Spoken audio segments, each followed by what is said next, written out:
안녕하십니까. 오늘 기후 위기를 우려하고 걱정하는 청소년도 있습니다. 10대 청소년도 있고 청년들과 함께 이재명 더불어민주당 대선 후보님 그런 내용도 있는데 기후를 포함한 환경 문제에 대해서 제가 언제나 이게 미래 세대에 빚어지는 것이다. 지구란 전 세대 우리의 것만이 아니고 모든 후세 인류뿐만이 아니라 모든 생명체의 생존의 사안인데, 그게 결국은 최근에 기후 위기라는 이름으로 인류의 재앙이 되어가고 있는 상태입니다. 피해 여러 가지 형태들이 예측 불능으로 발생하고 있는데, 는 이제 이 환경 문제라고 하는 것이 이제 양심의 문제 또는 잘하면 좋은 선의의 문제였다면, 이제는 이제 인류의 생존의 문제, 의무의 문제, 책임의 문제가 된 것 같습니다. 기후 위기 관련해서 대응 양식과 약간의 차이도 있는 것 같아요. 성장보다 불쌍한 분이 아니거든요. 성장보다 불쌍한데, 저는 이 성장과 공존이 이제 그야말로 공존 불가능한 개념이라고 생각하지 않거든요.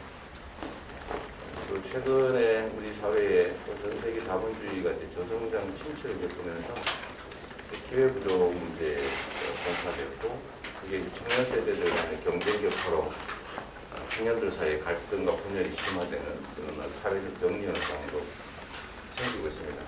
아마 됐을 때는 그런 결과의 한 부분일 가능성이 있습니다. 그래서 우리가 이 기후 위기를 어쨌든 우리는 극복해야 될 뿐만 아니라 이거를 새로운 사회의 한 바람직한 모형으로 바꿔내야 된다고 생각합니다. 그러니까 이걸 단순히 이겨내고 과거로 돌아가자고 하는 것이 아니라 그걸 넘어서서 새로운 기회에 충분히 만들 수 있겠다라는 생각이죠. 그래서 지금은 우리가 이제 탄소 배출을 줄이고 또 환경 파괴를 최소화하고 지속 가능한 사회, 또 지속 가능한 성장을 이뤄내야 된다라고 우리가 말은 하는데, 저는 그 중심에 결국 에너지의 에너지 방식을 바꿔야 된다. 땅을 파서 과거에 이제 이 지구가 축적해놓은 화석연료에 의존해서 지금까지는 지구를 훼손해가면서 우리가 살아온다면, 앞으로는 그거 말고 공존이 가능한 방식으로, 그러니까 이제 에너지를 자연 상태에서 우리가 환경 훼손 없이 지구에 대한 기후 위기 초래 없이 해결할 길이 이미 열려 있는 거죠. 그 말고도 사실 앞으로 기술 발전에 따라 충분히 그런 가능성이 생겨나기 때문에 저는 이걸 우리가 다시 성장하고 또 공정하고 공평하게 함께 살아가는 더 나은 세상을 만드는 새로운 기회로 만들 수 있겠다는 생각이 듭니다. 그 중에 하나가 제가 에너지 보급도로를 통해서 신재생 에너지에 기반한 산업 재편도 신속하게 만들어내고, 또 거기에 대해서 신산업들도 좀 창출하고 과학기술에 기초한 더 좋은 일자리를 대량으로 만들어내는 그런 사회로 갈 수 있다고 저는 믿습니다. 지금까지는 여러분들 많이 관심 갖는 석탄 발전소나 또 원자력 발전소 같은 중앙 집중식 발전을 통해서 전국에 전기를 분산 공급했다면, 이제 앞으로 반대 방향으로 각 지역에서 분권적 방식으로 소량의 에너지들을 여러 곳에서 대량 생산하고, 그것들을 전체적으로 우리 국민들이 사용하면 이제 화석연료 사용도 줄이고 또 탄소 발생도 줄이고 수입 대체 효과도 있고 또 새로운 일자리도 만들고, 특히 이제 지역 균형 발전이라는 측면에서 지방 경제 활성화에 도움이 될 것 같습니다. 이거 중요한 것 중에 하나인데요.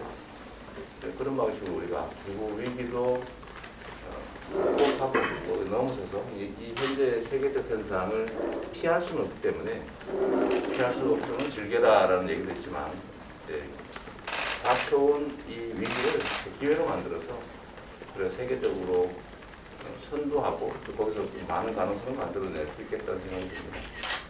결국은 이제 이게 소수의 정치만으로는 할 수 없는 일이죠. 왜냐하면 기존의 경제 체제에 따라서 엄청난 이해관계들이 얽혀 있고, 또 아까 SMR 얘기도 사실 그 비슷한 얘기인데, 저는 이게 기존의 현재 이해관계에서 이해관계를 조정하는 것에 따른 이제 저항과 반발들을 우리가 어느 정도는 또 이겨내야 되는 과제가 있습니다. 쉽지는 않죠. 좋은 계획을 했다고 다시 설계하면 천국이 되는데 사람 사는 세상은 꼭 그렇지는 않더라. 그것도 입장이 다를 때 서로 설득하고 또 일부 수용하고 또 수렴해가면서 가능한 우리기가 아닌 기후 정말 기후 은혜 속에서 우리가 행복한 삶을 같이 살아가면 좋겠다는 생각이 듭니다. 저는 이 자리에서 이재명 전 후보님에게 이제 기후위기에 맞서는 정치 비전이 필요하다는 이야기를 전달하고 이걸 요구하기 위해서 이 자리에 나왔는데요. 정치가 기후위기를 위기로 여긴다는 것은 지금까지 막대한 온실가스를 배출하며 성장형 시스템을 완전히 전환하고 그 전환의 과정에서 누구도 배제되지 않도록 제대로 된 전환 대책을 제시하는 것이어야 합니다. 하지만 여태까지 정치에서 기후위기 논의는 기후위기를 악화시키고 모두가 안전할 수 있는 안전망을 만들지 않았는데요. 그 정치가 누구를 대변했냐라는 질문 던질 수밖에 없는 것 같아요. 소득 상위 10%가 온실가스 50%를 배출했고 상위 11개의 대기업이 국내 온실가스의 64%를 배출했을 정도로 지금까지 기후위기를 악화시키는 온실가스를 배출해온 책임은 매우 분명한데요. 온실가스 배출의 책임자들을 대변하고 위기가 단기적으로 얼마나 처참한지 우리한테 닥칠지 너무 잘 아는 상황에서도 사회 안전망을 구축할 생각을 하고 있지 않습니다. 정치는 자본만을 대변하면서 석탄발전소를 여전히 짓고 있고 위기를 돌이킬 수 없는 수준으로 시작해하고 있습니다. 지금까지 정치를 보았을 때 정치는 약간 취약하고 삶의 기반이 기후위기로 흔들리고 있는 이들의 삶을 전혀 대변하고 있지 않았어요. 위기가 우리 삶에 어떤 영향으로 닥칠지 고민조차 하지 않았어요. 오히려 이들을 배제하고 배려 대상이나 혹은 피해자로만 여기고 있었는데요. 정치의 논의가 이런 상황인데도 이재명 후보님의 공약도 근데 저는 마찬가지라고 생각이 드는데요. 이재명 후보님은 기후위기 성장의 기회로라는 표어 아래에서 탄소세와 기부소득 혹은 세계선도 그린산업 강국 조약 등의 규제 완화와 그리고 투자 확대 정도를 말하고 계시는데요. 후보의 기후 정책은 과학자들이 요구하고 있는 기후 파국을 막을 수 있는 1.5도 수준은커녕 온실가스를 줄이려는 내용조차 포함되어 있지 않은데요. 후보님이 표명하고 있는 정치 비전이 우리의 삶을 더 나아지게 만든다고 생각하시나요? 지금의 위기를 막을 수 있다고 생각하시나요? 1.5도 수준의 기후위기 대응이라는 과학적 기준을 고려하더라도 후보님이 제시하는 안이 기후위기를 막을 수 있다는 것에는 저희가 공감을 할 수가 없었습니다. 기후위기 속에서 기득권과 현재만의 이익을 대변하는 기회주의자가 아니시라면 제대로 된 기후 정치로 증명해 주시길 바랍니다. 매우 이제 아픈 지적이네요. 실제로 이제 현실 정치라고 하는 것이 좋은 것, 우리가 이상적으로 생각해서 바람직한 것들을 그대로 주장하고 수행할 수 있다면 얼마나 좋겠습니까? 아까 말씀드렸던 것처럼 지금 우리 사회에 이제 넷제로 가기 위한 가장 중요한 수단은 사실은 탄소세입니다. 여러분 잘 아시겠지만 지금 유럽이나 이제 미국은 우리보다는 조금 더 논의가 앞서가면서 국경조정제로 간단하게 얘기하면 이게 이제 우리 국내에서 탄소 부담금을 충분히 부과하지 않을 경우 국경을 넘을 때 그만큼 전부 부과하겠다는 거 아닙니까? 우리가 만약에 제대로 부과하면 해외에다 부과할 필요가 없고 오히려 해외에서 우리가 수입될 때 그걸 부과할 수 있으니까 우리한테는 경제적 기회가 될 텐데 지금 같은 방식으로 이 탄소세 도입 논의나 부담금 증액 논의를 회피하면 2, 3년 내에 바로 아마 무역에 엄청난 장벽이 생기고 국부유출이 현실화될 텐데 이 얘기 자체를 지금 사실 못하는 거예요. 예를 들면 제가 스위스 방식으로 이제 탄소 사용량 줄여야 되는 거예요. 줄이는 방법을 강제할당을 할 수는 없다. 이게 공산주의 사회가 아니고. 그래서 결국은 사용을 안 하는 게 이익이 되도록 적게 사용하는 게 이익이 되도록 결국 그 방식은 탄소 부담금을 부과하는 거예요. 그러면 물가가 오를 거다. 물가가 오르는데 국민들이 저항하니까 프랑스처럼 노란조끼 시위가 벌어질 수 있지 않습니까? 네, 그럴 경우를 대비해서 국민들에게 그에 상응하는 부담금, 물가 상승분만큼 대로를 주는 거죠. 스위스가 그렇게 하고 있잖아요. 그 중에 일부는 기존의 산업들을 좀 이렇게 저탄소 사회에 맞도록 전환하는 걸 지원해 줘야 되는데 지금 우리는 아무것도 못하고 있어. 지금 내가 오늘 이 얘기한 것만으로도 아마 책임도 내라 보려고 정치적 공격이 엄청나게 보일 겁니다. 성장, 예를 들면 기후위기를 왜 성장 얘기만 하느냐. 그거는 사실 한 단계가 생략된 얘기죠. 기후위기를 극복하기 위해서 피할 수는 없어요. 피할 수는 없고 결국은 이거를 하나의 기회로 만들어야 되는데 이게 국민 모두에게 국가 전체에 혜택되는 방향이 아니면 아무리 좋은 주장을 해도 우리가 원칙을 들어갈 수도 없는 거죠. 사람들이 안 움직이죠. 사람들이 안 움직일 뿐만 아니라 이 정책 결정 자체가 불가능합니다. 동의를 하지 않습니다. 그래서 사람들이 동의할 수 있는 방식의 현실적 대안을 내야 됩니다. 이게 좋은 얘기는 환경운동가는 얼마든지 할 수 있어요. 그러나 우리는 현실 정치인이기 때문에 실현 가능한 얘기를 해야지 실현이 안 되는 얘기를 하면 수용도 안 될 뿐만 아니라 사실은 일할 기회 자체를 통째로 잃어버리죠.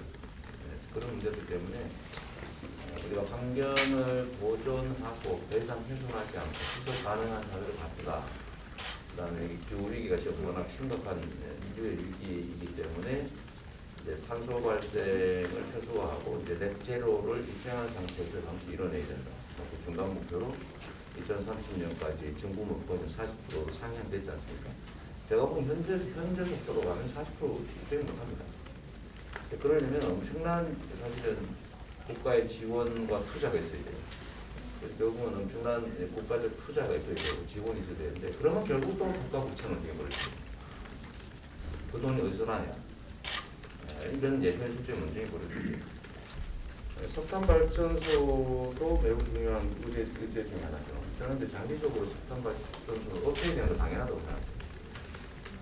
그리고 지금 현재 상태는 재생에너지 생산비가 계속 떨어져서 이제는 뭐 화석연료 생산비, 어쩌면 원전 생산비보다 더 떨어진다고 하니까 그 상황을 우리가 만들어 나가야 되는 거잖아요.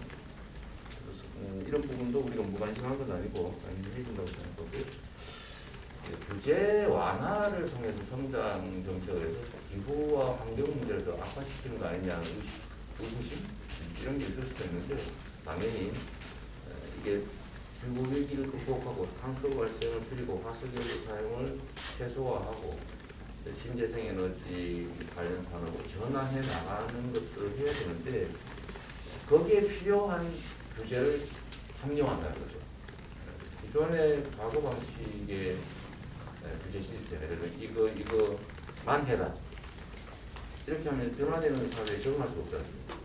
그래서 이거 위험하니까 이거 하지 말고 나머지는 다 해. 이런 방식으로 바꿔야 된다는 것을 이걸 이제 규제 완화로 이제 볼 수도 있는 거죠. 그래서 저는 이제 규제 합리화라고 표현하고 싶고요. 어쨌든 이게 기회주의자 아니냐, 뭐 이거 아픈 말씀이신데 이건 다르게 표현하면 실용주의일 수도 있습니다. 원리주의자 입장에서 보면 타협하는 실효적 정책을 보면 기회주의적으로 보이죠. 원리주의자 입장에서 보면. 그러나 현실 정책을 집행해야 되는 정치인들은 실행 가능해야 됩니다. 그러니까 양쪽의 의견을 다 들어야 됩니다. 환경을 빨리 확실하게 지키자, 또 보호하자 이런 입장도 있고 먹고 살아야 된다, 돈 벌어야 된다 이런 현실적인 문제인데 이 충돌을 적절하게 잘 조정하는 것도 우리가 해야 될 일이어서 기회주의보다는 실용주의적 접근이다 이렇게 봐주시면 좋겠다는 생각이 듭니다.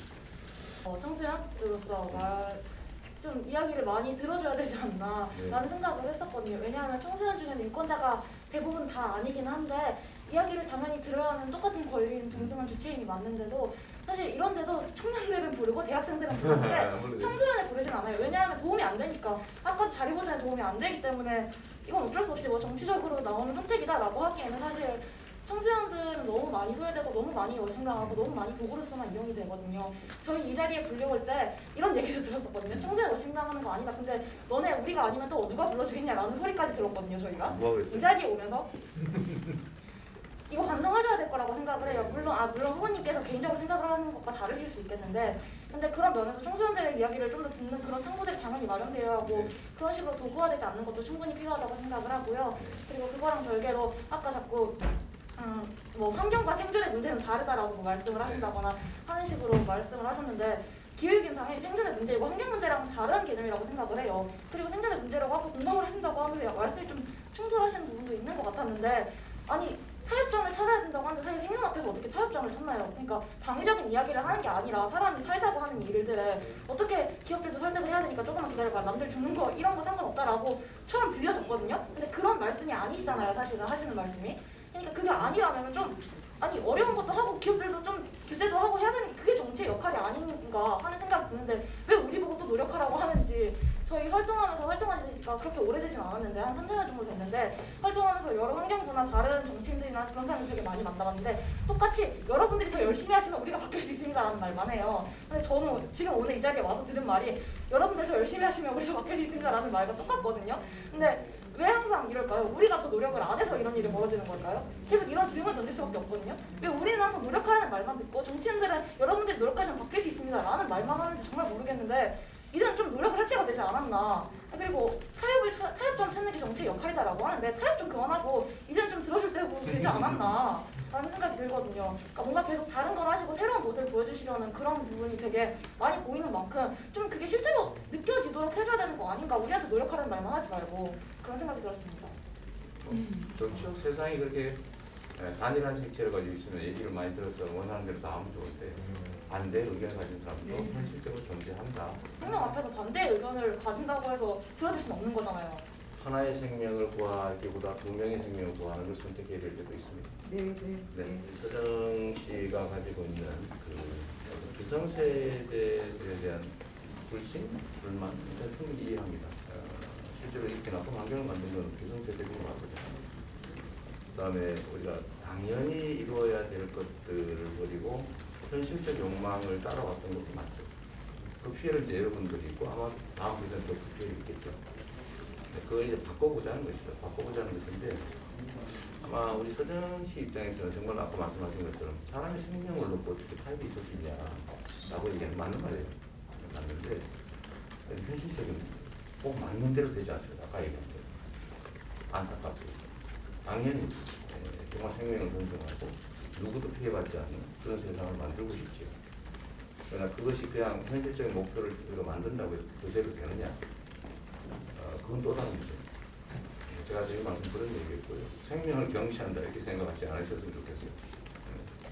정말 생명이 존중되는 안전하고 그다음에 친환경적인 사회를 만들려고 우리는 노력하죠. 최소한 저는 그렇습니다. 그거 좀 이해해 주시고요.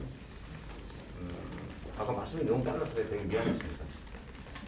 시간은 주어진 시간은 없는 간판에 할 만한 만큼 막 빨리 하신 것 같아요. 그럼 제가 사과드리고. 근데 우리가 이 모임은 누가 조직했는지 모르겠는데 들러리를 세우는 느낌은 안 좋으면 진짜 좋겠어요. 제가 그래서 가능하면 우리 이런 대화 자리에서 제일 예외 없이 모든 사람들이 발언할 기회를 갖자고 하는 것인데 좀 그런 거 좀 신경 써서 내가 동원제 따위 느낌 들지 않을까. 우리가 그것도 하나의 존중 알겠습니다. 미안합니다. 진심으로. 다른 분들도 얘기 다 하시면 좋겠는데 쉽지 않을 것 같아서 현실적으로. 이게 사실 할 말이 서로 많은 사람이에요. 네. 좀 그런 면이 있죠. 제가 오늘 또 얘기 좀 많이 하는 바람에 얘기 못했는데.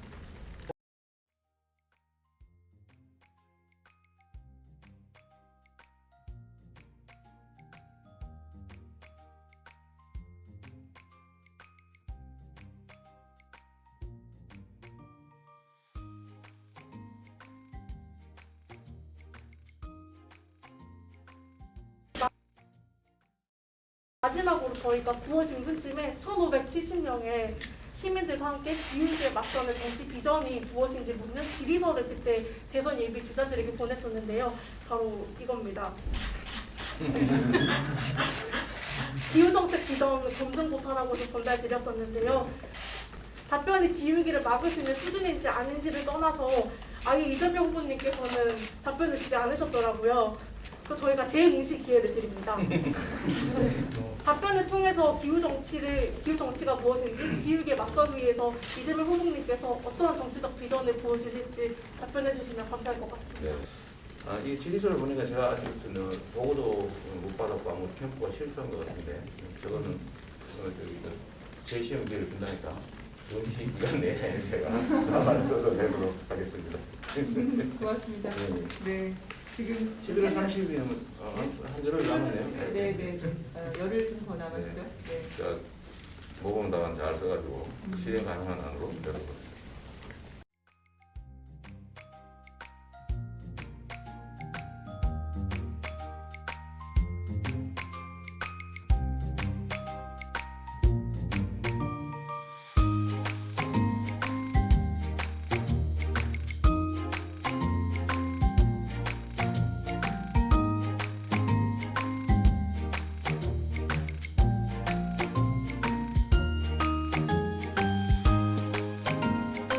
기업과 산업을 위한 체험하는 필요 없다. 기후 위기 인식 없는 정치 논의 청년 농민 노동자 대변하는 기후 정치 원해요. 그리고 대응 이재명은 안 합니다. 뭐는 합니다. 뭐는 안 합니다. 네. 직접 체크해 주시면 있겠다. 이게 아주 충격적입니다. 지켜보고 있어요.